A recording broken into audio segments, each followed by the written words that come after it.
Hello and welcome back to the reasonably priced camper van conversion. So if you've missed the previous episodes, I've begun to start stripping down this XBT Open Reach camper van, X-Open Reach commercial van, to turn it into a fresh looking camper van.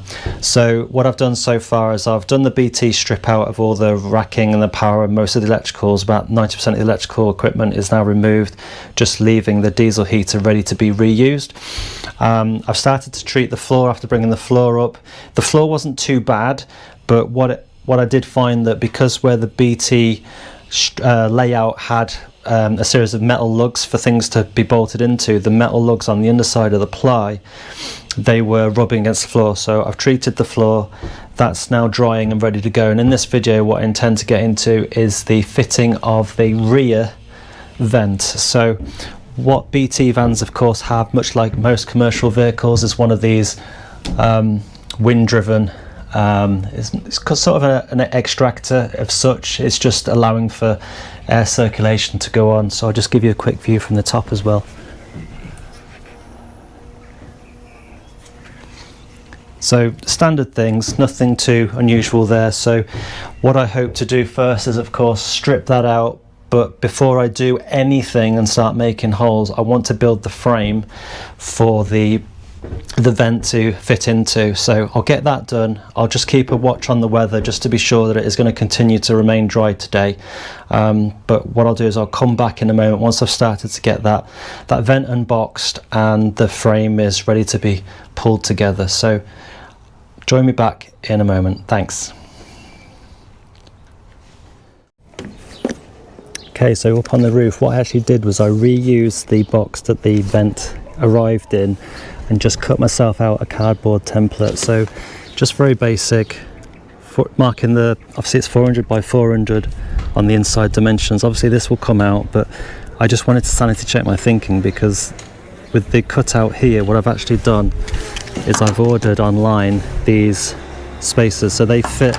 I've got 3 just sat under the cardboard there, so these just fit perfectly in the ridges. So I'm thinking I need 3 at the front and 3 at the back, and the vent itself will probably sit around about here. And fortunate for me, although this is a little bit off center to the middle of the van, what I'm thinking is with the fixed bed that's underneath, this is going to kind of be over the headspace, so being able to lay in bed at night with the vent open, that's quite an appealing feature. So what I'll probably do next is begin to strip out this vent, now that I know that the size of the vent is going to fit perfectly here over these ridges. Don't need to worry anymore about that. So I'll probably just mark this out and start cutting once the vent's been removed. So finished the wooden frame. Inside diameter is 400 by 400, just 4 simple screws holding that together. Added a notch that's cut out for this particular light, which does have the LEDs, not all of them do. And then what I did, once that was confirmed as fitting the vent on the floor down, on the outside, just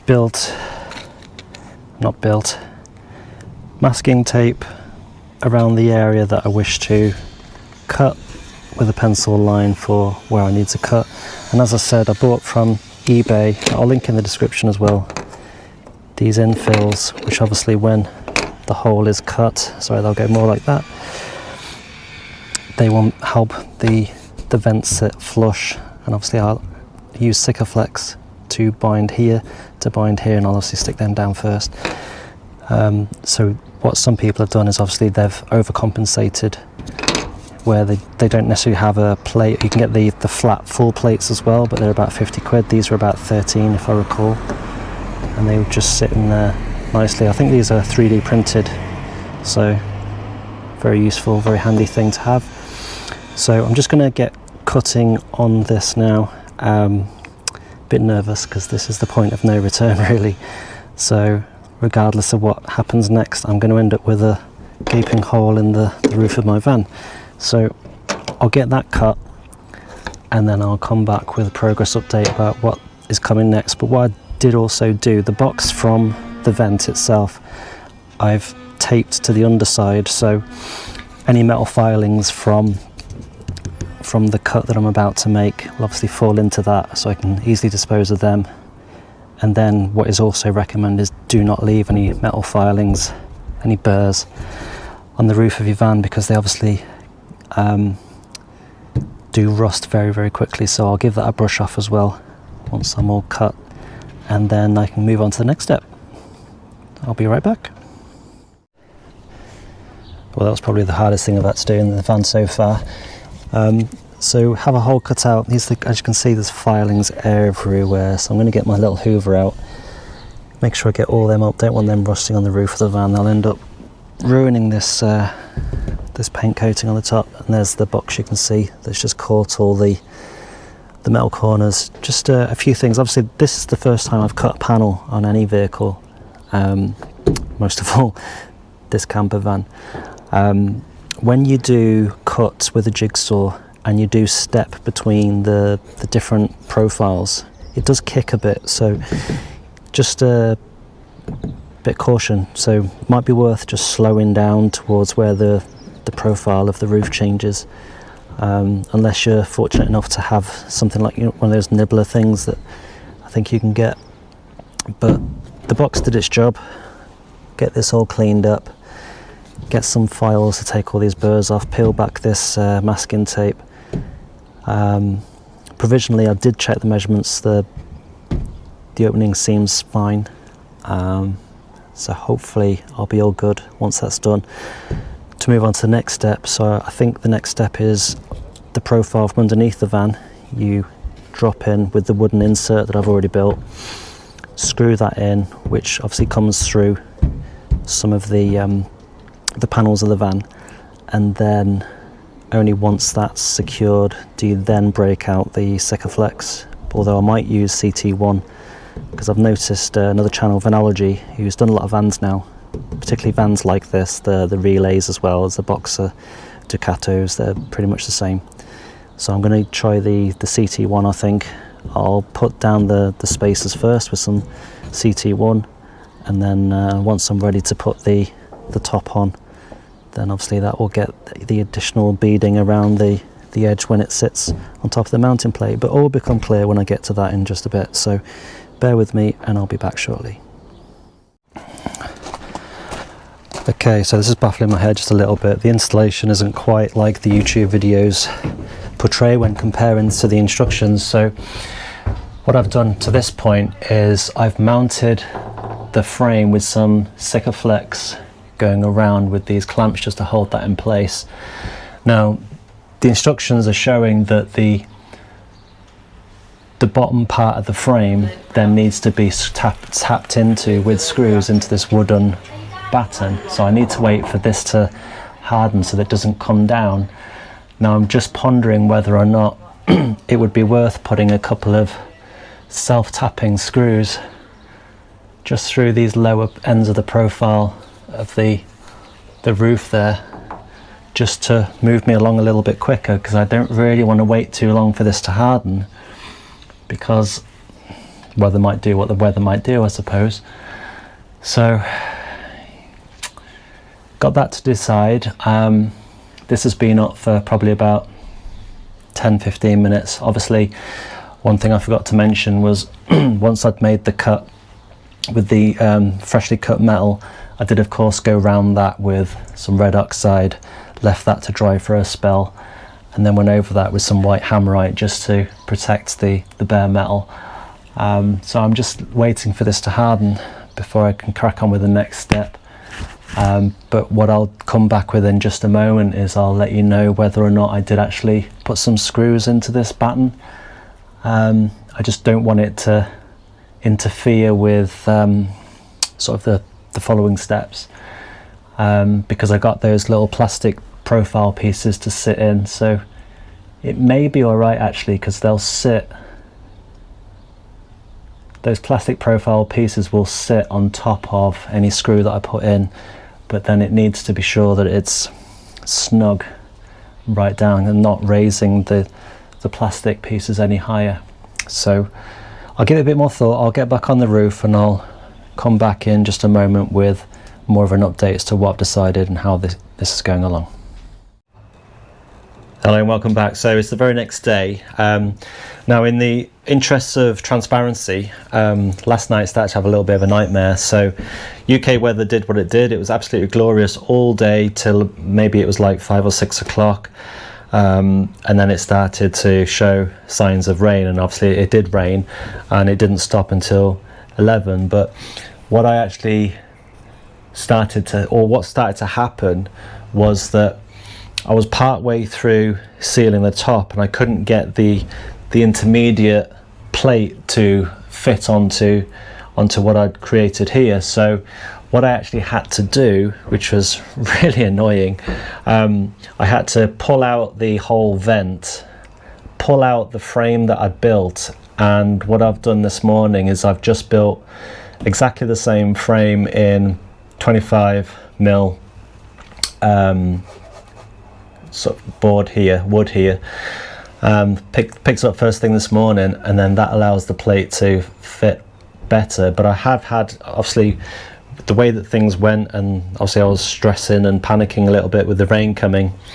There was a little bit of sealant on the roof, so I've cleaned that off as well. So I'm kind of back to where I was, but it's earlier in the day. It's just after 12 now on the Sunday. So just waiting for that board to secure itself against the metal, and then what I'll do is I'll take those clamps off, and I'll go back up on the roof, apply another layer of sealant around the outside of the vent. Obviously it's stuck down, but I'll apply a bead around the edge of that, and of course I did use as well what is recommended, the mastic. So this is like it's kind of a bit like a putty, and it sticks down on the metalwork, and then you trim around the shape of the vent so that you've got none showing. So I've just got that to do. So I'm just going to go around with a Stanley blade, trim off any excess putty or mastic, and then put that final bead of sealant around that. And I can probably take these clamps off pretty soon. It's been sort of sticking for the best part of the morning now, a fair few hours, so that will be getting kind of to the point where it's not going to move. And then hopefully I can then offer up the intermediate plate. I'll come back and share what that looks like, and then on top of that the finishing plate can go on, which has got the blind and the fly screen built in, and obviously the switch for the LEDs, because this does have the LEDs in as well. And obviously I've not run any electrical cabling yet, but that will be coming very soon.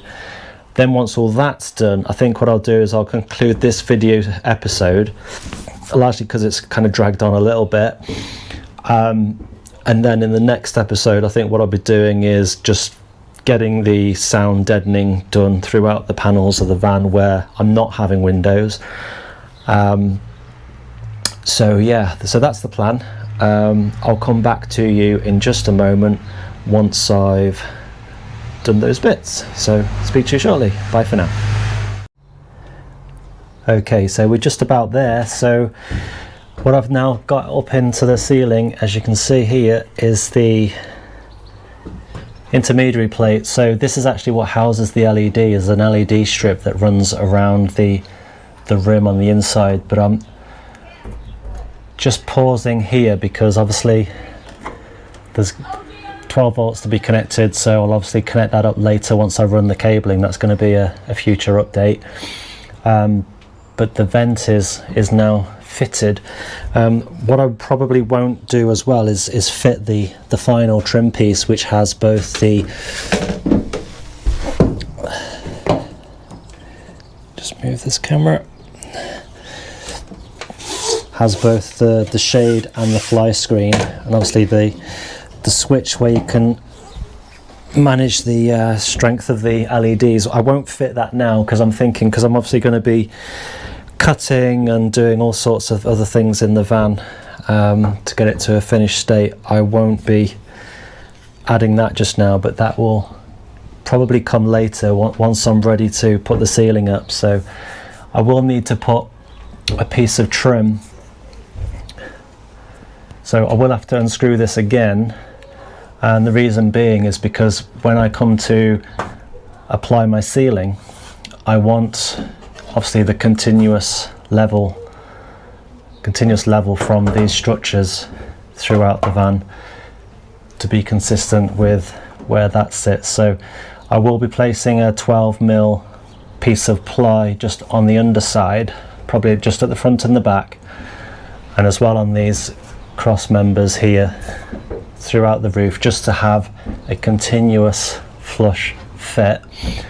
And then obviously at that point, when I'm ready, the final trim piece will go on. But at least now I've got a bit more light coming in, I've got a bit more ventilation, so I can pretty much just get on with the next job. So a couple of things left to do. So I've started as well tidying up the diesel heater. So the exhaust that was actually connected to this BT OpenReach installed diesel heater, the exhaust actually completely perished, and this bit of fuel pipe here, not sure if you can see, but is the fixings there that attach the actual fuel line into this have perished as well. So what I'll do is I'll strip that out, replace that.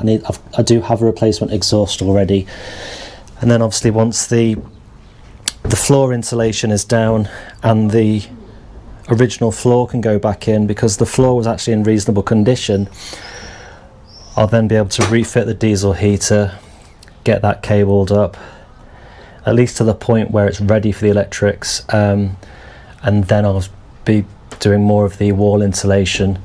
Got a bit more cabling still to remove, so you can see the spaghetti of wires here. So obviously, being a BT van, there are connections here for the master override, the boiler, the lift, the beacons, the interior lights. That's obviously all cabled here, and that will all be coming out, but I'm saving that until the headliner is ready to come down, because I will be insulating above this as well. As you can see, it's just bare metal, so that will get both the sound deadening, probably a piece at either side, and the insulation as well. And my insulation is probably due to arrive this upcoming Wednesday, so 3 days from now I'll be able to start getting the floor down and at least moving on to the next step. So it's been a bit of a slog. It hasn't gone without its hiccups. I've learned a lot. This is the first vent I've ever fitted, so hopefully you picked up some tips from the mistakes that I made and the things that went well. So all that's left to say is, if you do like this content, please do like and subscribe to the channel. There's still a number of viewers that are recurring viewers. They do come back, but they're not yet subscribed, so helps put this content out there, helps other people that might be considering converting not just a bare bones van, but what was previously a commercial vehicle of some sort, be it BT, British Gas, Cadent. There's all sorts of them out there. So yeah, with that said, hope you have a great rest of the day, and I'll speak to you again soon. Bye bye.